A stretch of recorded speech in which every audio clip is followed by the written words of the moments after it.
Hi, I'm Oliver, and this is Deep Cuts, a channel dedicated to music for lovers of music. This month is a bit of a strange one, really. Nothing particularly heavyweight in terms of anticipation, other than perhaps the Deafheaven record, which I will talk about in a little bit. There was a few records I loved, there was a few records I didn't like, one that I thought was okay, which means I've had to add a category to my rating system, and a whole lot that I thought were good.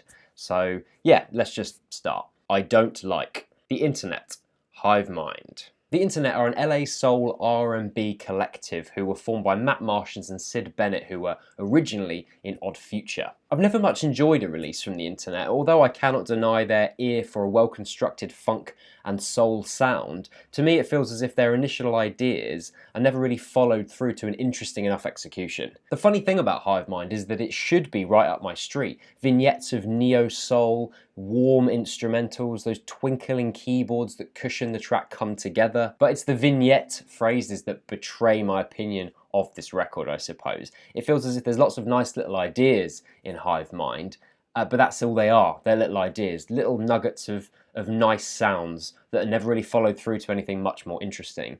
So there were a number of times where I was listening to tracks and thought, this sounds nice, but what else is it offering other than just sounding nice? And I found it particularly shallow as a listen because of that. It's not like the collective take an R&B or soul blueprint and modernise it, do something interesting with it like Frank Ocean has done, or even Tyler the Creator with his new record that came out last year. They just have a nice idea and it feels as if they're not really sure what to do with it. So all it does is remain that nice little idea at the beginning and then nothing of anything particularly substantial. All of the tracks just do that for me. And it didn't particularly hook me in because of that. You know, I could listen to this record on a day at the beach or down the bay. That is what makes me think of it. But this collective specific version of neo soul just isn't enough to hold my attention. Seagall and White Fence, Joy. Seagall, the Laguna Beach garage psych rock whiz kid, always seems to be busy. He's always producing records, creating records, and he's becoming quite the prolific artist. This latest record is a collaboration with Tim Presley, also known as White Fence, and fellow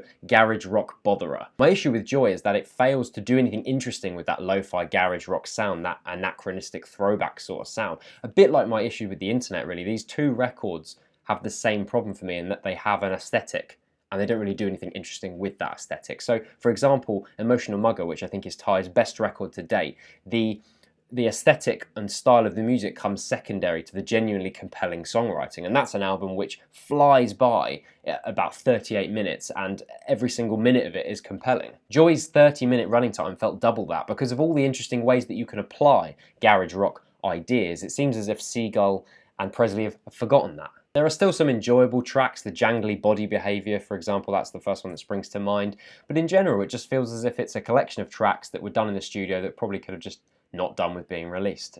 I just didn't really feel anything for this record. Don't Mind.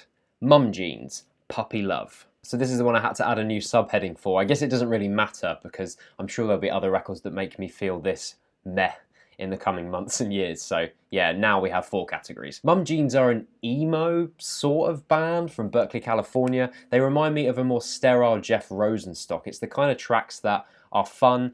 If they're on at a barbecue, I could probably enjoy them enough. But when it comes down to it, it's a sound we've heard time and time again, and I don't think Mum Jeans do anything new or interesting. I think they do what they do well, and in fairness, this isn't really the kind of music that does much for me. So I think if you are a big fan of the emo sad punk, which is what they're calling it, sound, then I think you probably really lap this up and enjoy it. But for me, this just, after a couple of listens, there was a series of diminishing returns, and I didn't really remember a great deal about it. Having said that, I've put it in the I don't mind category because I could quite happily sit and listen to it. I just didn't really get much out of it. I like Deafheaven, Ordinary Corrupt Human Love. San Francisco black metal shoegaze outfit Deafheaven followed up their 2015 record New Bermuda in July of 2018. This album's called Ordinary Corrupt Human Love, and I enjoyed the heck out of it. Being a band which tends to divide opinion, I personally completely fell for Sunbather back in 2013, like many other people did. I felt as if George Clark & Co.'s aggression was balanced out so well by those very cathartic moments which sounded shoegazy. They had lots of reverb. And I even thought 2015's New Bermuda was good. It was a bit darker, but it also maintained that interesting duality of sound. Now, with Ordinary Corrupt Human Love, it's a bit of a strange one because the band have doubled down on those melodic elements, and they seem to be reveling in the saccharine, cliche sounds, trite phrasing of hard rock, and somehow, even though they're using those conventions, they still deliver a very solid record. I have to say that my first listen through the record shocked me at times. For instance, that really hackneyed stepwise guitar phrase towards the end of Canary Yellow, which is part of that middle 8 section. It sounded like a 12-year-old kid noodling on a Les Paul in a guitar shop. As I became acclimatized to this approach, though, I started to realize that that was the power and the energy of this record. I don't know if that was a deliberate approach on behalf of the band, but it does seem to work. I think it also probably accounts for the diminished rage from a record like Sunbather, New Bermuda, even Road to Judah. It's definitely less angry and fiery because they use those elements, but it works on its own level. Glint is hands down one of the best tracks they've ever done. Near is a reverby shoegaze interlude, which proves that it wasn't just a phase, this sort of shoegaze sound. Deafheaven might not be doing much groundbreaking or new with this record, but it's a hell of a lot of fun, and it proved to me that sometimes you can use cliche in a way which doesn't take over the whole record and make it fall flat on its face. I really enjoyed this record, and I've been spinning it a lot this month. Dirty Projectors, Lamplit Prose. Throughout this month, I became fascinated by the 8th Dirty Projectors record, Lamplit Prose, and I wasn't even sure if I actually liked the record at first. I think it came down to the almost obsessive production approach on this album, and that's something that Dirty Projectors have been known for anyway, but the album presents that even more this time round. Straight from the first track Right Now, every single instrumental line on this record is crisp and spacious, and it's hard to not become enamoured by Dave Longstreth and co.'s approach. It's their attention to detail, and it's the lush orchestration that's being employed throughout this record. You have sharp brass, warm keyboard tones, tight percussion. It's not as if Dirty Projectors aren't known for this approach. I mean, they proved this with their great record Bitter Orca, and then the Björk collaboration that they did too. But it's just great to hear this band continue down the path of creating obsessively constructed off-kilter tunes. The stomp of Zombie Conqueror is a highlight for me, as well as the cutesy You're the One featuring Robin Pecknold of Fleet Foxes fame. It's a fun listen, always fun, the Dirty Projectors to listen to, and it's just good to hear them creating another album with so much attention and care to the detail put into it. Ross from Friends, Family Portrait. The brilliantly named Ross from Friends is a persona created by the artist Felix Weatherall, who's been making a name for himself with his hazy, lo-fi house music over the past few years. Family Portrait is an emotive and clever meditation on house music, and it's the kind of dance music that inspires movement as much as it inspires thought. And I think Weatherall proves that on this 12-track album, an inordinate amount of thought has gone into this. I found myself connected to a track like Wear Me Down very quickly. You have the linear house beat grounding the track as this gorgeous vocal melody and lofty synth tones create an introspective atmosphere. Pale Blue Dot is a track that's named after that famous photo of planet Earth, and it's also the phrase that Carl Sagan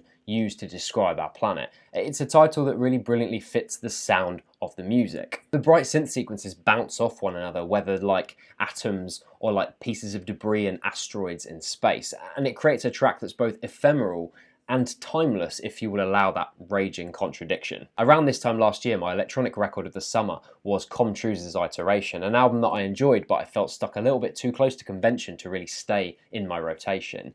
With Family Portrait, although there are inklings towards the 90s dance floor days of the past, I feel like this is a forward-thinking record. It takes those ideas, but it does something a little bit more considered with it. And I think Ross from Friends absolutely deserves your attention, and Family Portrait is a really good example of his talent as a producer. Body, Head, The Switch. Bodyhead are comprised of the legendary Kim Gordon of Sonic Youth fame and Bill Nace, and these two have created an experimental guitar-based record which delights in the physicality of the instrument. The possibilities of this instrument come alive with their use of drones, pick scrapes, feedback, dissonance between parts, and the filtered and fluctuating vocals of Gordon. If you copped their last record, which I personally wasn't much of a fan of, it seemed like a fairly uninspired rock record, nothing much to report.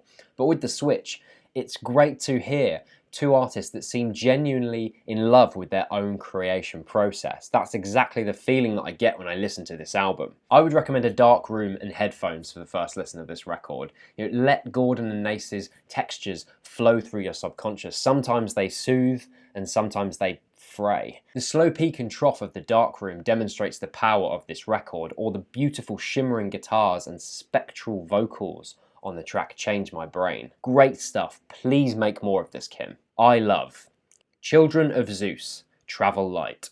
After sort of slagging off the internet's Hivemind for a lack of reinvention in that neo-soul arena, I now bring you Children of Zeus, a British soul duo who have created an absolute corker of an album with the same sort of ideas that the internet had. For an act that called themselves Dusty Street Soul, first off, the production is wonderful. It takes those snug conventions of soul music and it adds a bite, and much of that bite is courtesy of the dual vocal approach of Tyler Daly and Connie Conn. The Manchester band's debut album Travel Light reminds me of a record that I was going on about a couple of years ago called Increments by Paper Void, an album you should also check out because not enough people have heard it, much like this record, but that had that heady blend of woozy soul, clipped beats and killer vocal performances. A track like 360 Degrees presents Children of Zeus's musical vision in full force. You have the 90s indebted synth strings, you have the percussion, the West Coast restless bass line, and those hypnotic flows. Kintsugi is another reminder of the deftness of this band's musical palette, utilising 7th and 9th chords to create a lounge jazz vibe.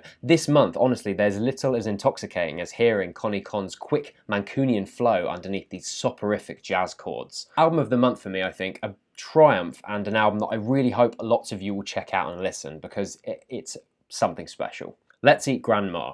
I'm all ears. So I'm All Ears came out at the tail end of June, and I missed it out of the June review roundup, and I wanted to include it here because I think it's absolutely fantastic, and I should have talked about it then. Let's Eat Grandma are another British duo. I must just love British duos this month, who knew? And then they're another example of a band at the cutting edge of the experimental art pop sound that has seemed to come to the fore over the past few months. My other reference point being someone like Sophie, who's marrying the pleasures of pop with the hard edges of more electronic sounds. This is actually Rosa Walton and Jenny Hollingworth's second record, and it's an album that has skyrocketed them into the music community's conscious, and for good reason, because this album is a brash, confident piece of work which seems to embody the contradictions of youth. So it has a confidence, but at the same time it feels at times naive. And I'm not saying that in a negative way. I think it really perfectly captures the feeling of adolescence, that you're forever tumbling into some void, and it's scary, but at the same time you're having these unforgettable emotions and experiences which you will carry with you for the rest of your life. And that might sound like a rambling load of crap when I'm trying to talk about music, but they're the feelings that I get when I listen to this album. I don't actually remember the last time an album so effectively communicated that idea, and obviously it helps that all 11 tracks on here are hook-laden gems. You have the brooding Falling Into Me, brilliant track. You have the aggressive Hot Pink, or you have that enigmatic 11-minute finale, Donnie Darko. This is 2018's Melodrama for me. It's a record that I will be spinning throughout the summer over and over again until I'm likely sick of it, because it's just that good. Underworld and Iggy Pop, Teatime dub encounters. Masters of 90s techno Underworld have teamed up with the legendary Iggy Pop to create 27 minutes of dramatic spoken word under powerhouse techno rhythms, and honestly, it is incredible. I didn't know I needed this until I heard it, and now I've heard it, I can't get enough of it, and I need more of it. Inevitably, the comparison you feel compelled to draw is Trainspotting, because Trainspotting the film had a soundtrack with it which had Underworld and Iggy Pop on it, and now these two artists come together to create something which seems to capitalise on the hedonist feeling of that film, but at the same time it's full of perspectives that feel like they would only be possible in the more autumnal years of an artist's musical creation. The opening track, Bells and Circles, has this cracking techno backline with Pop entertainingly detailing the changes that he notices in society since maybe the beginning of his career to now. And there's this euphoric Sunlight on My Wings refrain sung by Rick Smith's daughter Esme. It's such a good track. When I first heard it, I just couldn't believe how great this pairing was, that you might think is fairly unlikely and on paper might not work. I'll See Big is a track you'll basically fall in love with if you enjoyed The Pure and the Damned, which was a track that Iggy Pop did with Oneohtrix Point Never on the Good Time soundtrack. Like that track, it has a subtlety, but also it's just so earth-shakingly emotive. Damn, it's good. I want more, I want more, I want more. Please, please. I said Children of Zeus's Travel Light was my album of the month. This has got to be joint. Just so good. And that's my July album review roundup. Thank you for watching this video. Please join me on the Deep Cuts Discord on Tuesday at 10 o'clock BST to listen to Underworld and Iggy Pop's Teatime dub Encounters. Great title and a really great EP. So please come and join me to listen to that. Thank you for watching as always. I'll be back with a guide to Tom Waits next week, which I am so excited to put out.